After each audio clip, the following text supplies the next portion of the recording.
ये section 92 double C advance pricing agreement वाला है।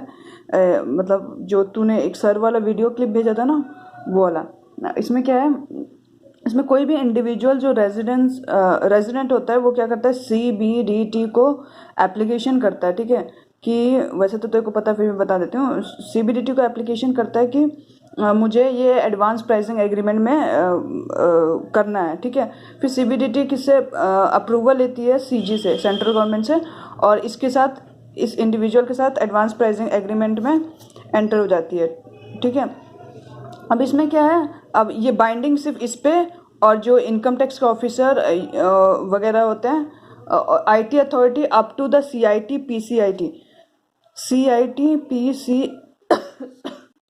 PCIT लेवल तक ही बाइंडिंग होता है, जो भी ये एडवांस प्राइसिंग एग्रीमेंट में जो भी डिसाइड होता है। ठीक है, क्यों ये यहीं तक बाइंडिंग होता है, क्योंकि यही जो लास्ट अथॉरिटी जो कि इनकम टैक्स के अंडर में आती है। इसके आगे आता है हाई कोर्ट और सुप्रीम कोर्ट।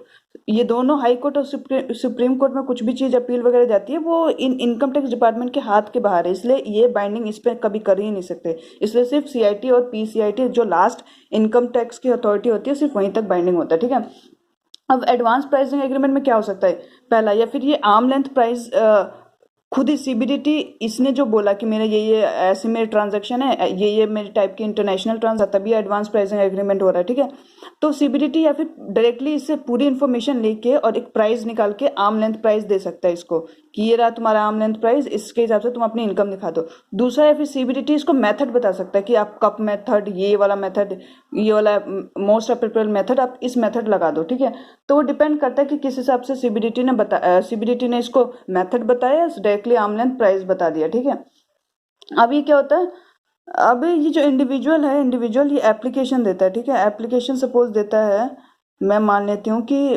प्रीवियस ईयर 2021 में उसने एप्लीकेशन दिया, किसको, CBDT को।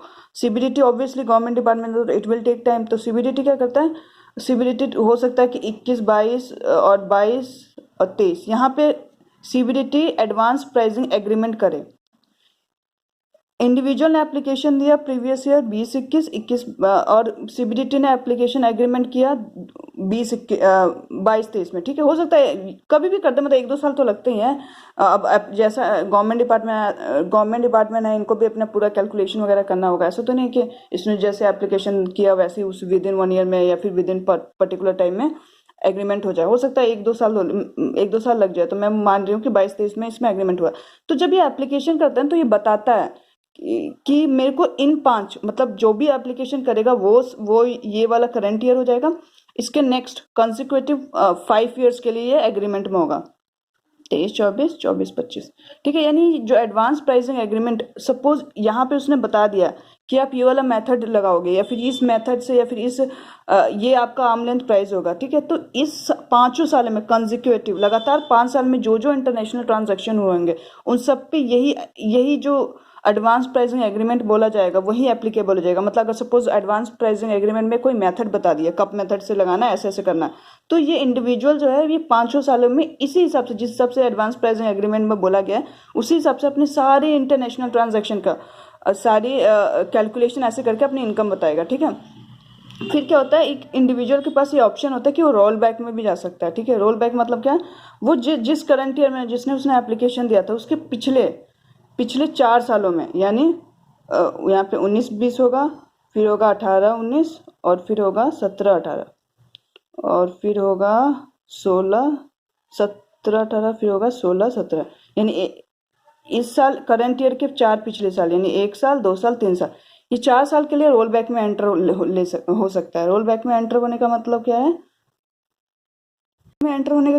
मतलब जो इसके आगे की इंटरनेशनल ट्रांजैक्शन होगी, अगर सिमिलर नेचर की ट्रांजैक्शन वो पहले से करता हुआ आ रहा है, तो बोल देगा कि मेरे जो पिछले 4 साल हैं उस साल में भी मेरे कुछ ट्रांजैक्शन हुए हैं जो कि सेम इंटरनेशनल ट्रांजैक्शन है, तो मैं रोल बैक ऑप्ट करना चाहता हूँ या चाहती हूँ। तो पिछले 4 सालों लगातार 4 साल के लिए लेगा। ये नहीं कि बोलेगा मेरे को सिर्फ 2 साल के लिए दे दो और बाकी 2 साल के लिए नहीं लेगा, नहीं। वो मतलब आज एप्लीकेशन कर रहा है, जो भी इन्होंने वर्डिक्ट सुनाई है, जो भी इन्होंने बोला कि एडवांस प्राइसिंग एग्रीमेंट में ये कब मेथड लगेगा, तो ये इंडिविजुअल बोल रहा है कि ठीक है, आज से 5 साल, मतलब ये 5 साल तो लगेगा, साथ में मैं जो पीछे ट्रांजैक्शन करके आया हूँ, आप मुझे ये परमिशन दीजिए कि मैं वो पीछे ट्रांजैक्शन को भी इसी हिसाब से जैसा आपने मुझे बताया है वैसा ही मैं कैलकुलेट करके फिर आपको प्रॉफिट बता दूं। उसको बोलते हो रोल बैक पीरियड। तो रोल बैक आप कितने ज़्यादा से ज़्यादा आप 4 ईयर कंजिक्यूटिव 4 ईयर के लिए कर सकते हो। आप 2 साल के लिए नहीं कर सकते, 3 साल के लिए नहीं कर सकते, आपको 4 साल ही लेना पड़ेगा कंजिक्यूटिव, लगातार 4 साल। ये नहीं कि ये इसको छोड़ दिया इसके बाद वाले 4 साल, नहीं, लगातार 4 साल करंट ईयर से पीछे वाले 4 साल में रोल बैक ले सकते हो। ठीक है, अब क्या है, हो सकता है इस पीछे जो 4 साल है उसमें सपोज 17-18 में इंटरनेशनल ट्रांजैक्शन हुआ ही नहीं, इस इंडिविजुअल ने इस पूरे साल में कोई इंटरनेशनल ट्रांजैक्शन नहीं किया, तो ऑब्वियसली यहाँ पे ये एडवांस प्राइसिंग एग्रीमेंट लगेगा ही नहीं लगेगा। ठीक है, दूसरा कंडीशन, इसकी कंडीशन होती है सपोज इस 4 साल में किसी भी साल में इस इंडिविजुअल ने टाइम पे रिटर्न फाइल नहीं किया, तो भी वो एडवांस प्राइसिंग एग्रीमेंट के हिसाब से यहाँ पे कैलकुलेट नहीं करेगा। ठीक है, और उसने ड्यू डेट पे नहीं किया, या फिर उसने जो ऑडिट रिपोर्ट होता है जो सीएस भरना होता है वो भी टाइम पे नहीं फाइल किया, तभी भी वो रोल बैक, यानी रोल बैक के जो एडवांस प्राइसिंग एग्रीमेंट के हिसाब से उस साल में कैलकुलेट नहीं कर सकते इन 4 सालों में। ठीक है, ये इसका एक इम्पॉर्टेंट क्वेश्चन आता है कि कब कब किस किस सालों में आप रोल बैक ले ही नहीं सकते हो।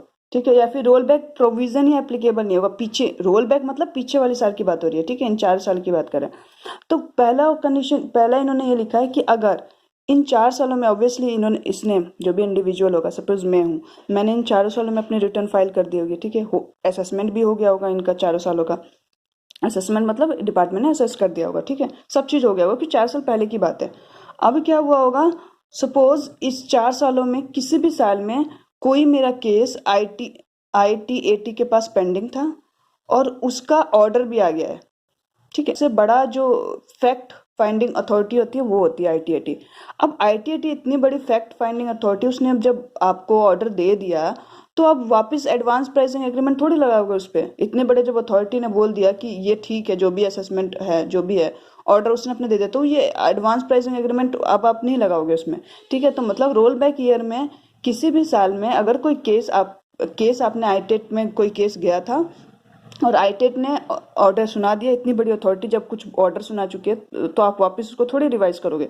तो उस साल में आप क्या करोगे, एडवांस प्राइसिंग एग्रीमेंट के हिसाब से अपनी आर्म लेंथ प्राइस नहीं निकालोगे, या अपना प्रॉफिट नहीं निकालोगे, अपनी इनकम नहीं निकालोगे। ठीक है, दूसरा सपोज ये एडवांस प्राइसिंग एग्रीमेंट में इन्होंने बोला कि कप मेथड लगाना है। ठीक है, अब जब आपने इस 4 सालों में किसी भी साल में लगाया, सपोज 4 सालों में लगाया और किसी एक साल में सपोज 18-19 में आपने जो एडवांस प्राइसिंग एग्रीमेंट के हिसाब से लगा के आपने जब कैलकुलेट किया तो आपकी इनकम सपोज आई 80 लाख।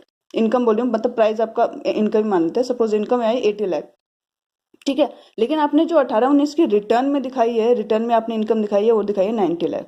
तो डिपार्टमेंट क्या बोलेगा कि मुझे बेवकूफ़ बना रहे हो, आपकी जो आपने ऑलरेडी रिटर्न में 90 लाख निकाला है उसके हिसाब से आपने जब 18-19 का आपने रिटर्न भरा होगा, आपने 19 लाख निकाल के इस पर टैक्स भी भर दिया होगा।